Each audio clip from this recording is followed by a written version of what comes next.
nostra cultura occidentali, tenta forse di capire il mondo da fuori. E quello va bene, da fuori non si può dire. Non si parla mai in nome della realtà, in nome di che si parla, in nome di che si parla, se non in nome della realtà. E questa è la prima questione che si apre, non è della realtà. Sì, parlo sempre della realtà, perché in ogni parola uno incontra il mondo, ma non parlo in nome della realtà. In nome di che parlo? O in nome di che si parla, voglio dire, in nome di che parla la filosofia? Questo è il punto, no? In nome di che parla la filosofia? Se si libera della grandiosa ingenuità di poter dire la realtà, la verità, non so se le parole che abbiamo visto. Perché secondo me se si riuscisse a farsi carico di questo in nome di che,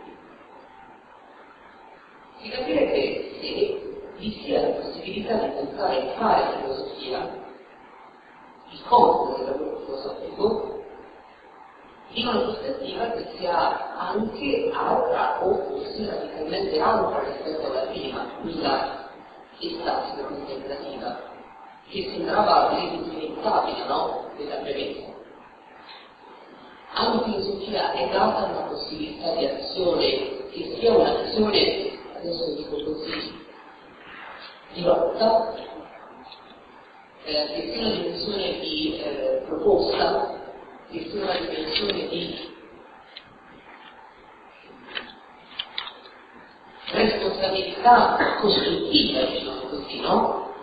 Che però non dimentichi tutto quello che abbiamo detto di qua, cioè secondo il caso, no? Ignara nella presenza di dire di parlare in nome della realtà. La domanda dunque è: c'è la possibilità dunque? La domanda era in nome di che se non in nome della realtà? E di conseguenza c'è secondo te la possibilità di pensare il lavoro filosofico e quindi quel lavoro filosofico scientifico, il lavoro dei saperi che noi ereditiamo, appunto, che noi siamo, dei nostri saperi, in un modo che non sia solo, come se fosse facile, non è detto in disprezzo a questa opzione, è proprio una domanda aperta, che non sia solo il pratico contemplativo, oppure la filosofia ha come compito che l'attende di fronte a questo tasso di consapevolezza che è di una lucidità vistosa, secondo me, ha come possibilità di lavoro quella di un esercizio di contemplazione e di riconoscimento del medesimo in ogni incontro. Detto in altri termini, che differenza c'è tra la filosofia in quanto pratica conoscitiva legata a questo livello di consapevolezza e altre forme di sapienza che appunto vengono l'unità e la differenza interna del tutto e incarnano questo tema dell'incontro, come lo dicevi, nella forma che il mondo incontra sempre il mondo. E altro non c'è da dire. Che differenza c'è tra la filosofia e questo è quello che si fa. Secondo me questa differenza, se riusciamo a metterla a fuoco, almeno ad abbozzarla, cominciamo a capire perché non vale la pena, secondo me, di stare a discutere della utilità o meno della filosofia, della sia potesse o meno di insegnarla ancora, perché forse la questione in gioco ricorre da sé, propone una strada di lavoro che sente che si può anche trasformare più filosofico, se vogliamo, una volta di fiabilità, specificità del lavoro che è in gioco. Perché, ad esempio, sarà capitato anche voi a gestire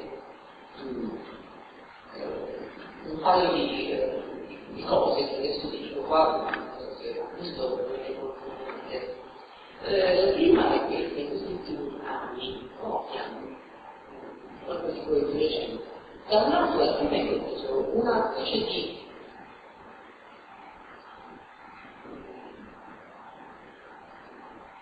combattimento, ma accademico ma anche giornalistico, per certi versi, lotta, dragone, accademico-giornalistico, le cose interessanti che quelli spesso ormai tendono a bruciarsi nel punto di vista accademico-giornalistico, tra la rivendicazione di posizioni forti circa la verità, la realtà,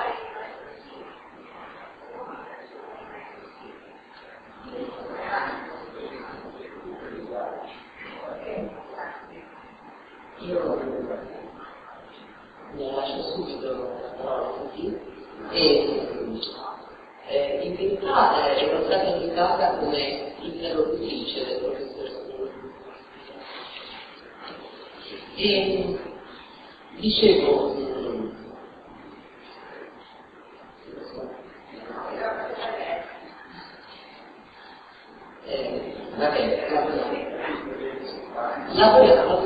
allora dicevo c'era un problema. Due cose non so voi. La prima è che c'è ancora una lotta, no? Tra chi ha le verità forti e chi ce le deboli, questo è il tema accademico e giuridico, e sembrerebbe che la scegliere tra queste due opzioni, e sembrerebbe che il discorso di Sini a volte venga inteso come dalla parte delle verità deboli, no? Ogni cosa la sua verità, ogni incontro il progresso del mondo, una modalità molto urbana, molto buonista di intendere la filosofia. E l'altra cosa invece che mi è capitato di constatare è un disperato bisogno di sentire le parole dei maestri, cioè delle risposte, no? Delle risposte che siano operative, no? La filosofia ci dica qualcosa, ad esempio Sini è un grande filosofo, ci dica qualcosa, ci dica che fare, no? Ci risponda. Allora, queste due osservazioni, da un lato il buddismo forte della verità, dall'altro lato invece un bisogno di risposte, di orientamenti che vengono dalla filosofia, e la domanda preliminare, cioè che lavoro per la filosofia da questo punto di vista, insomma.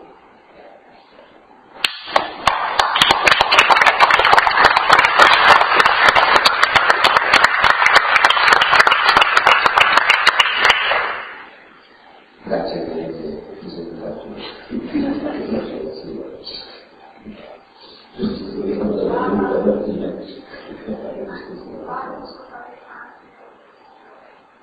allora, vediamo di riprendere il filo di questa conversazione, una vera e propria conversazione, sempre molto gentile, molto abile e consapevole, ecco perché è importante il dialogo e non il monologo.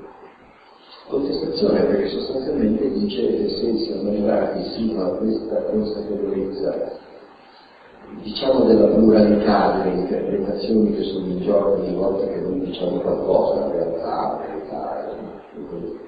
che sono, se siamo così scalfiti ormai ad aver capito che ogni angolo dice del tutto e quindi non c'è nessuno che sia autorizzato a parlare in nome di tutti gli altri, perché tutti gli altri dicono del tutto. Ma allora la filosofia, vuol dire, si autocancella? Allora è giusta la soluzione giusta, insomma la parola giusta, è sensata, la grande soluzione del mercatus. Poi lo sostituì questa è un'origine definitiva, perché lo sapete ricordare. Di ciò di cui non si può parlare bisogna facere, no? La famosa proposizione 7, che era francamente la filosofia che si autoimplicava, no? Perché ciò di cui si può sensatamente parlare sono soltanto degli stati di fatto, degli stati di cose, che appunto la scienza, anche se non era molto timido la scienza di questo, ma comunque possiamo dire solo che è fattualmente in qualche misura indicabile, incontrabile di fatto. diciamo, nell'altro incontro oggi c'è il sole, è incontestabile, per dire di no. Questa è una proposizione sensata, secondo me, perché se uno avesse dei dubbi, dice, poi guarda, andrai l'ombra, tutte queste cose, che noi intendiamo una parola sola. Ma se usciamo da questo ambito evidentemente molto ristretto e esso stesso molto discutibile, perché esso stesso storico, cioè appunto dibattivo, no? Nell'eredità, noi siamo sempre nell'eredità culturale, no? Non è che c'è solo per la politica, che sempre dobbiamo c'è per la politica, certamente non c'è solo, c'è per noi che siamo animali culturali, benissimo, ma anche, come dire, limitandoci a questo empirismo ingenuo che traluce un po' da prima di questa, non a caso la ragazza si trovava a credere a lui in accordo, no? Quindi questo è spiegato nella vita di questa facenda. La filosofia dovrebbe piacere. E guardate, Merleau dice dovrebbe piacere, anche se Merleau continua a suo. E anche Heidegger in fondo, no? Anche Heidegger arriva alla stessa conclusione. Dobbiamo predisporci all'ascolto perché quello che abbiamo da dire è già stato deciso nella differenza tra essere e mente, nella consapevolezza che ogni nostro dire è precedente nell'essere dell'ente. L'essere dell'ente non si può dire, non c'è linguaggio per dirlo. Sicché dobbiamo stare all'ascolto di un appello liberatore che chissà se ne verrà da un Dio, chissà da dove verrà, ma insomma la pretesa occidentale, tutta occidentale, il Dio della verità qui esaminerà il suo compito, così, e allora scopriamo certe cose alle quali Florino diceva, seppure rapidamente cenno, la crisi della filosofia della cultura contemporanea, l'abbandono della filosofia da parte della politica, l'estromissione della filosofia dai laboratori scientifici, l'emarginazione della filosofia dai curriculi scolastici. Sono tutte cascate coerenti, no? Hanno la loro opportunità di essere l'altro giorno, appunto si incontrava la Italia, chissà, che oggi in Italia in tutte le università si sono moltiplicate anche in maniera pazzesca da volte in tutti gli atenei italiani esistono soltanto 2 dipartimenti di filosofia, uno a Milano e uno a Roma, e tutti e 2 con l'acqua sotto il naso, lì per crollare anche loro.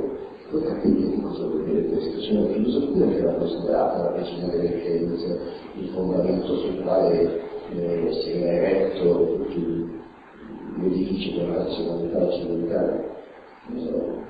Dico doppia Piaget aveva detto questa cosa tanti anni fa, l'unica cosa che è sensata nella filosofia è la storia della filosofia, perché così la memoria del nostro passato, alla morte, cioè il nonno non c'è più, lo ricordiamo, ma non serve negli istituti dove si fa sapere.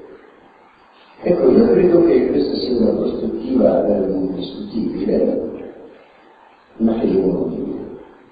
E non la condivido per una ragione molto precisa, nella quale appunto sta anche la radice, la sorgente di una propria differenza tra il discorso di Florino e Dio, che ritorna appunto, e vedete che sia così. Quando mi viene chiesto, mi viene detto, ma allora la filosofia si chiude in un silenzio mistico perché ha constatato l'inanità dei suoi abiti linguistici? La mia risposta è molto semplice, bisogna guardare.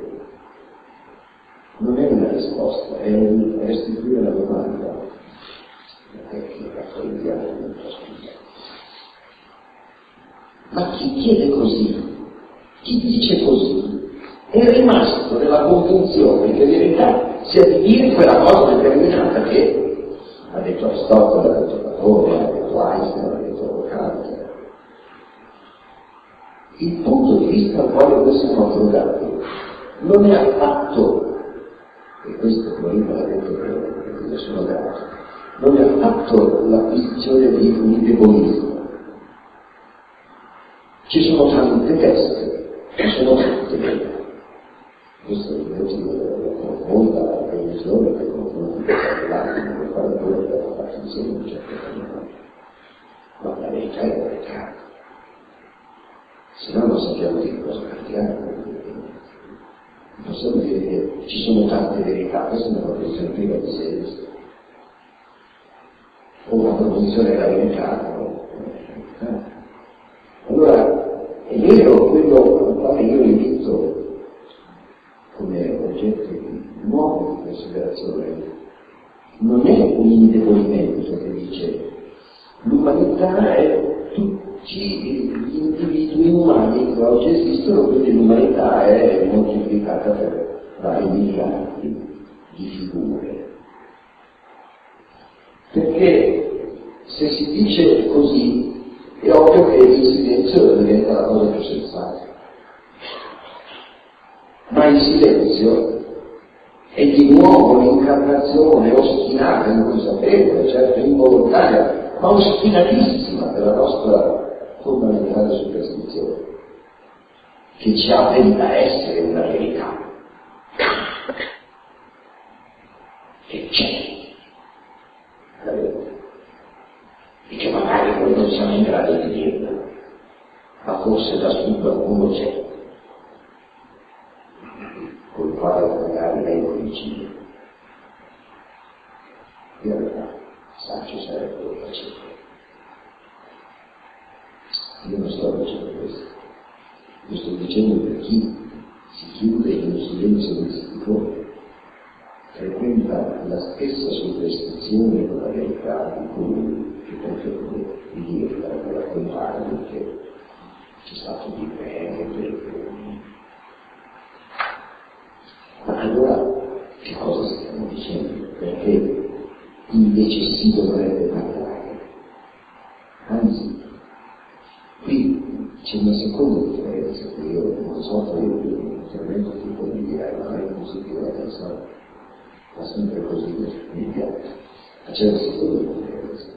Non soltanto io rifiuto la domanda sul misticismo, il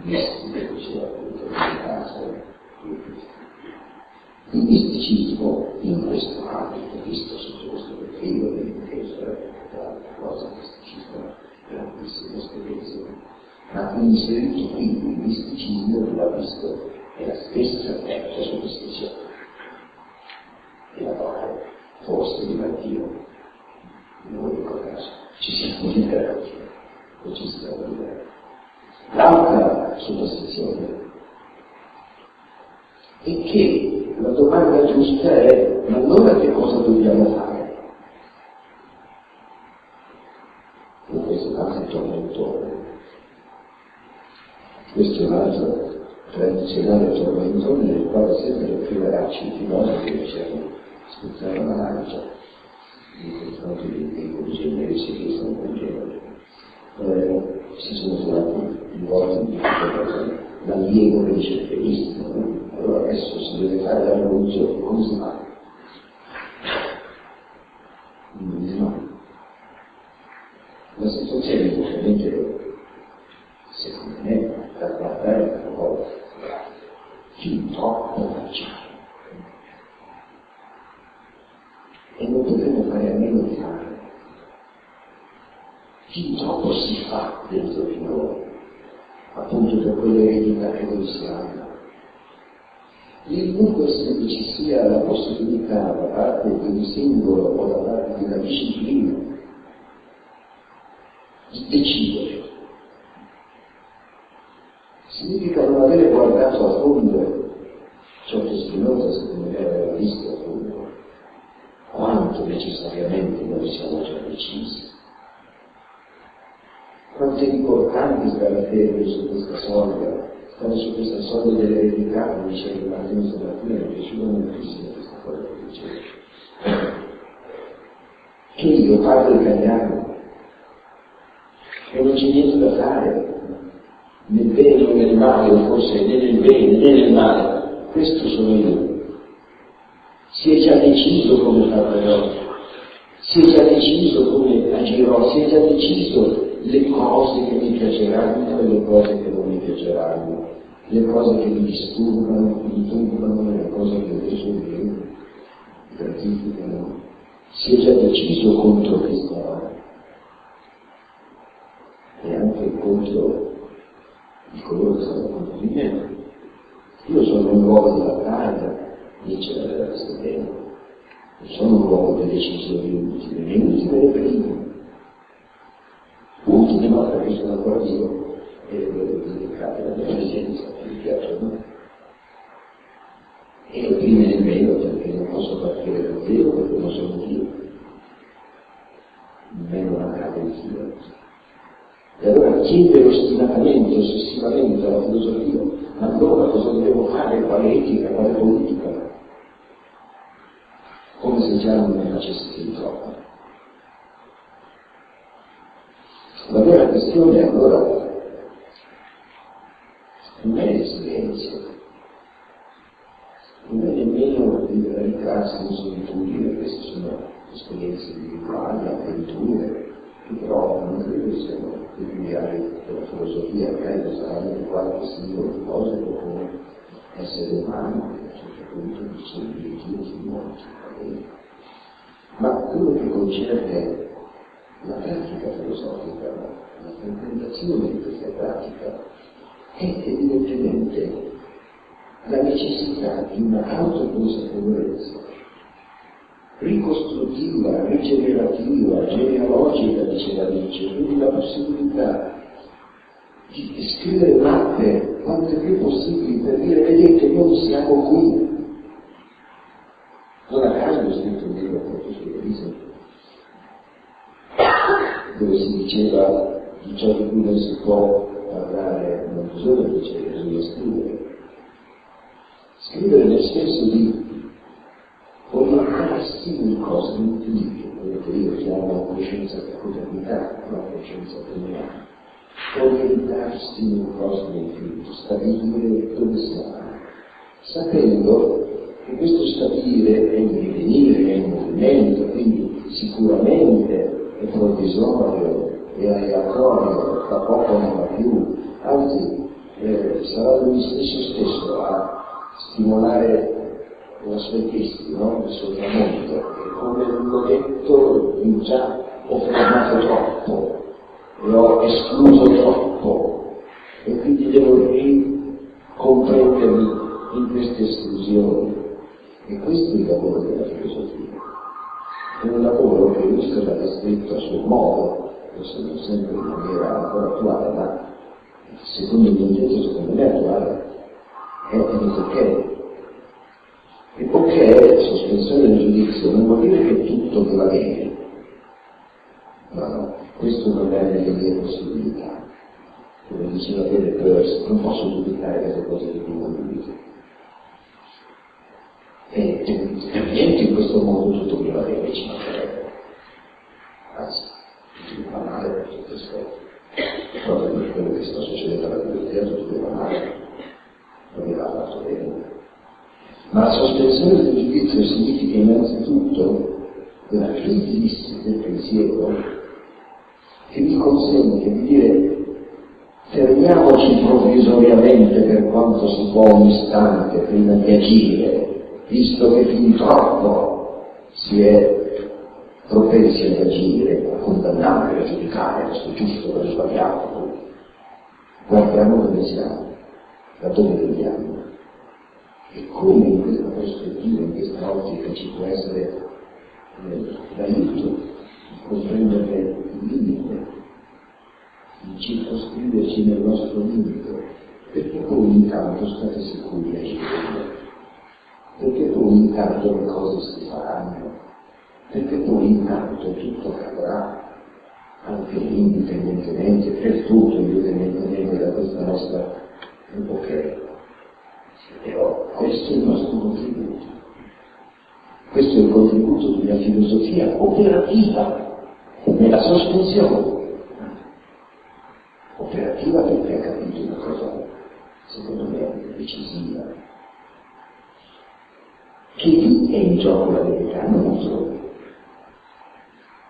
Che la verità non c'è, non accade. E questa differenza è fondamentale. Se tu ti rendi conto che la differenza accade, è un evento, non una cosa, non una proposizione, non un detto, non un essere. Allora senti una proposizione di Wittgenstein che è davvero come lo stesso Wittgenstein si chiedeva. Quando dico di ciò di cui bisogna parlare bisogna percepire, lui mi diceva molto che ne hai parlato.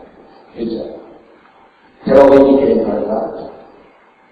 Eh sì, hai scritto un destino, perché da questa sospensione hai detto, accidenti, ma io non ho il linguaggio per dire la verità. Hai fatto l'esperienza di verità. Io proprio ti sei battuto la verità, e ho avuto incontro con la verità.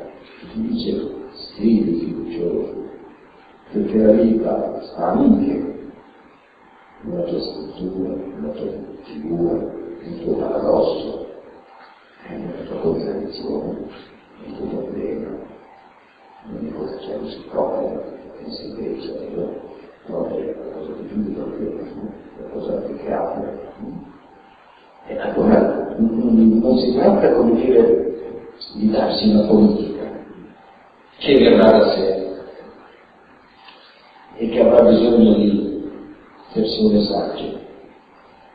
Si tratta di darsi un'etica di pensiero, come concreta, che non è la verità, è una figura della verità, in dialogo con le altre, in incontro con le altre, modificata dalle altre, modificante per quanto può da altre, nella convinzione che, appunto, diceva Bruno bene, il centro è la verità, il centro. Noi siamo cielo, alla verità come la luna il cielo, no? Queste convinzioni che conoscono le scritture, no? Di questa trasformazione che ha detto Nietzsche della verità, che il mondo moderno sta sperimentando, che è ancora molto lontana, però è ancora molto lontana dall'essere messa vedo abbastanza poco ognuno di noi. Non so affatto se ho risposto a quello che tu desideravi, non so, come dici. In un quarto d'ora mi pare che siamo detto. La scrittrice che ho scritto a questo volume ha un titolo che io ho fatto è Tutte. Cioè, in risposta ai tuoi allievi che ti interrogavo, provocavo, scrivo tutto quanto questo no, cerco di restituire al maestro un senso, no, di ciò che è determinato. Allora io leggerei soltanto alcune righe che poi forse potrei commentare da te, con cui apri la si dice che si parla di te, magari con la mente di no? Quando faccio un lavoro di intervista. Allora, se la pratica filosofica tragga vantaggi al fatto di chi la pratica, è una di quelle domande che non consentono risposte facili o libere. È evidente anzitutto che c'è l'esperienza, poi le opinioni in proposito che i giovani degli esseri umani tanto stessi in età matura ma non seguito rischiano l'accusa di pretendere di parlare senza diretta esperienza della cosa. Infine, e secondo i livelli, ciò che diranno ovviamente è autoreferenziale e quindi imparziale per sé poco significativo. Si possono naturalmente compilare lunghi elenchi di casi storici ed esemplari, dal vecchio Platone al giovane filosofo Schelling, da Kant all'Università e così via. Di cosa ne parleremo? Non molto tempo.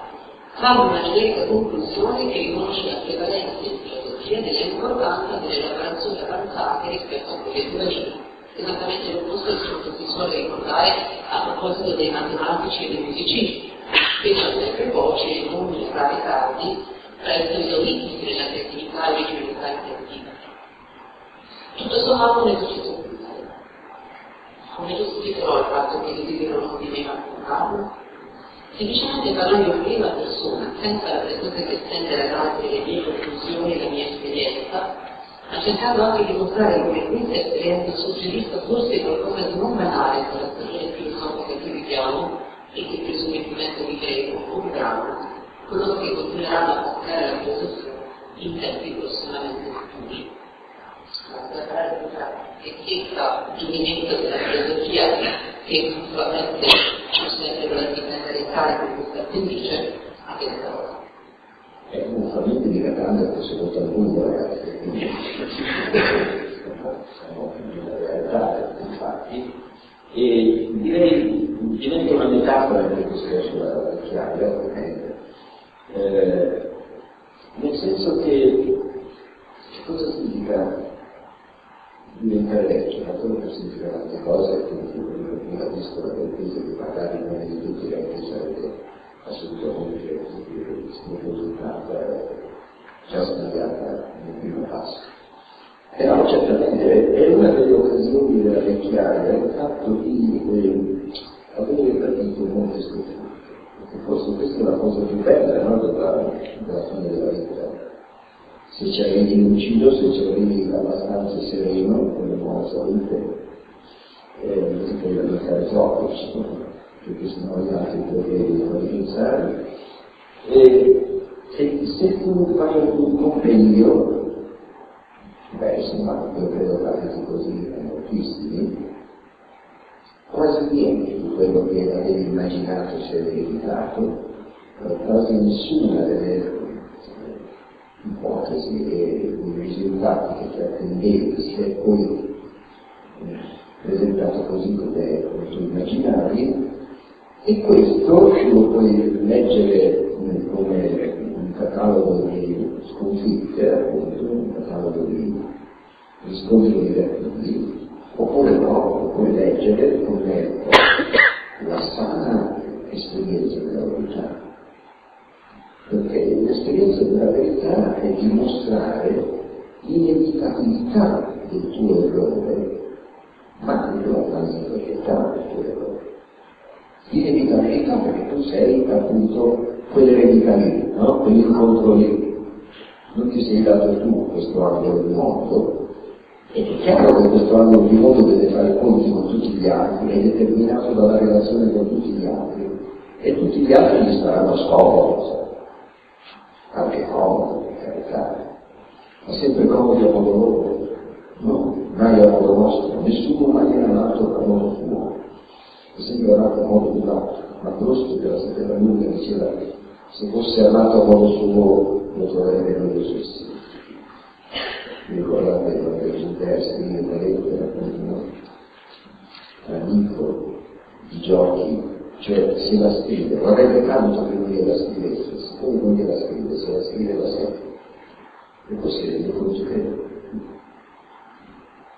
Nella lettera è scritto tutto quello che lui vorrebbe che l'altro gli dicesse, ma siccome lo dice lui, non avrebbe nessun senso, quindi l'unico senso vero sarebbe quello che l'altro gli direbbe, che non è esattamente quello che vorrebbe sentirsi dire, ma questo si può amare, tanto è buono.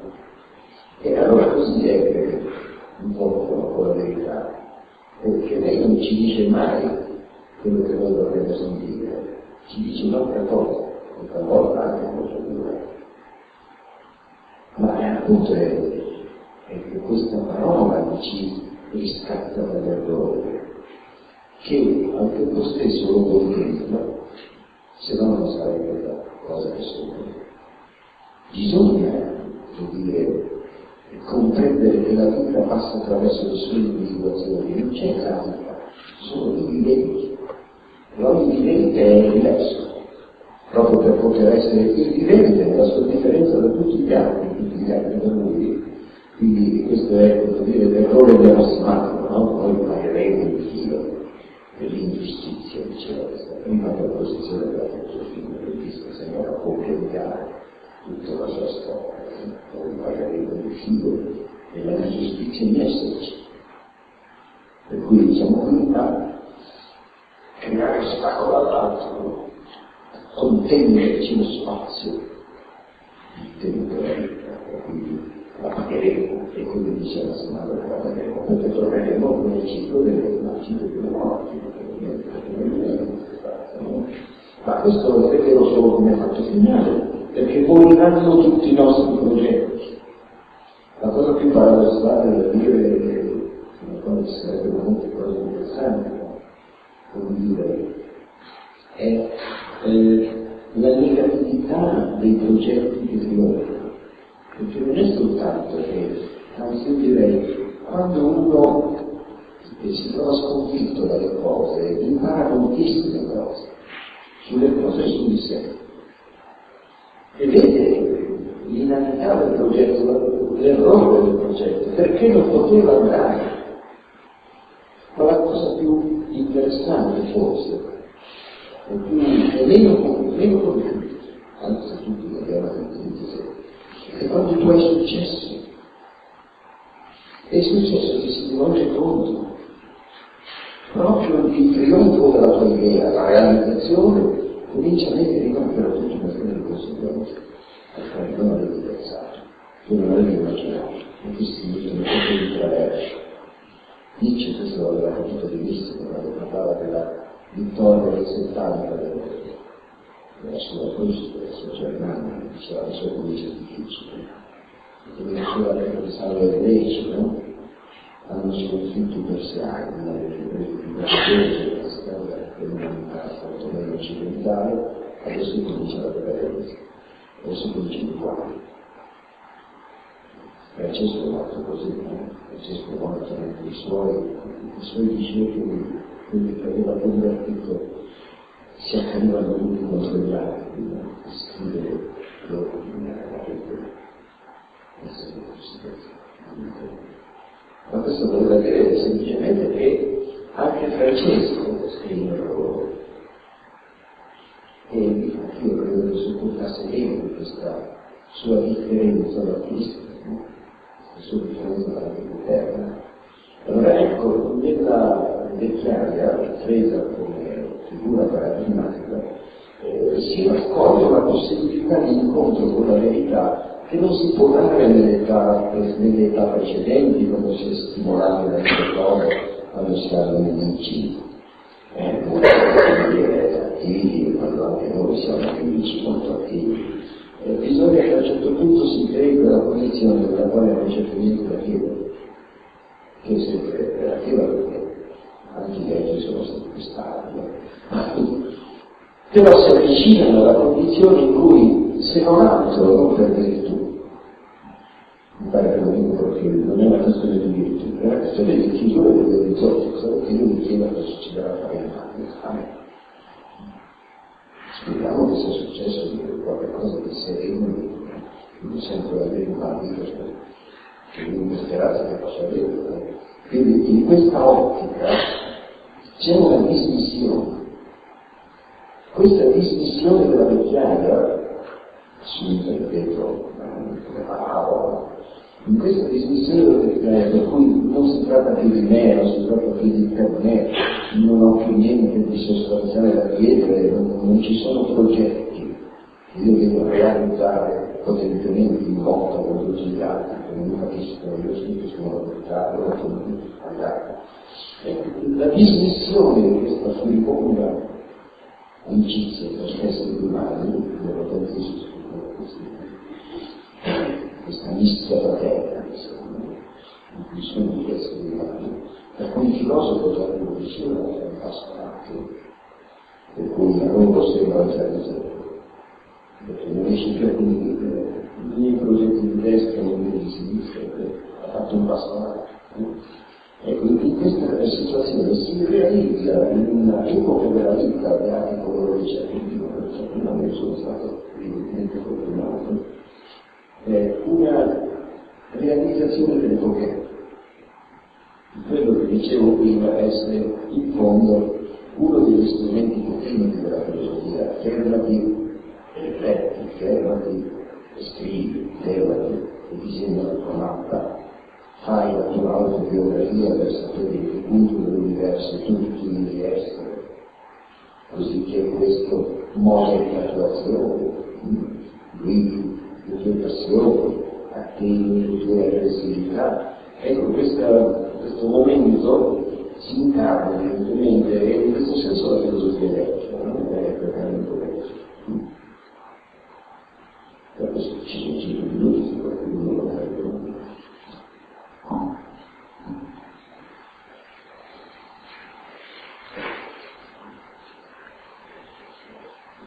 Una domanda, professore. Adesso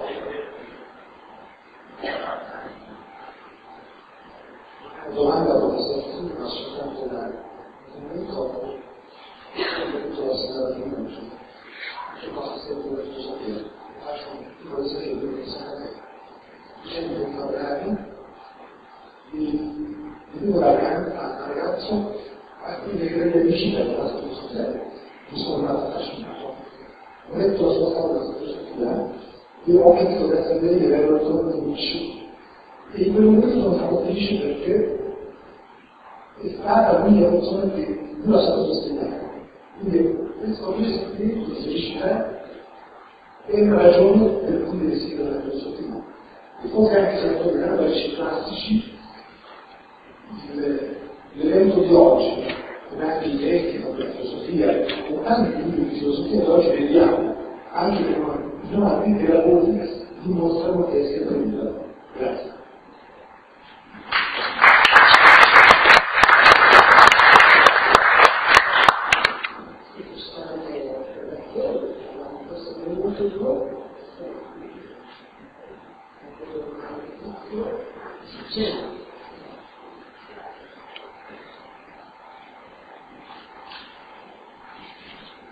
Uno dei passaggi della sua discorso ha dato riferimento alle differenze tra la filosofia occidentale, con le caratteristiche della filosofia.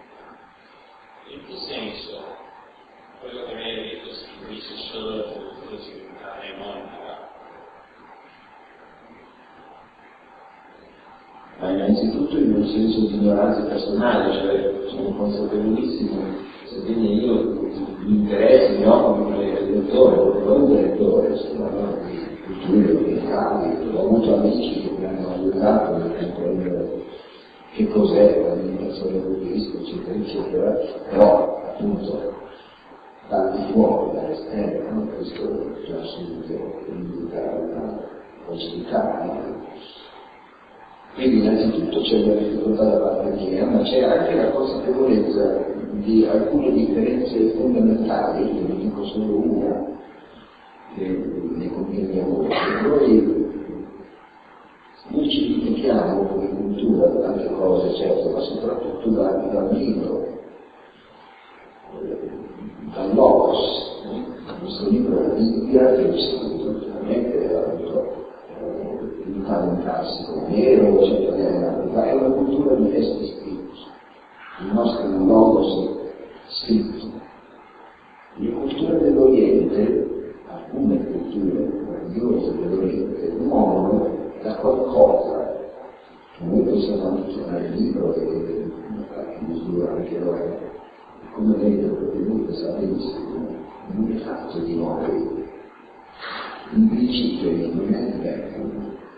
In principio è una serie di elementi di continui separati, che si combinano in tutti i modi possibili e che danno luogo ad un convento infinito di secoli, ma che originariamente c'è questa altra struttura nella quale poi c'è Dio, nella quale poi c'è l'uomo, nella quale avremo i contatti delle cose c'è la prova tavola, come aveva detto la scuola.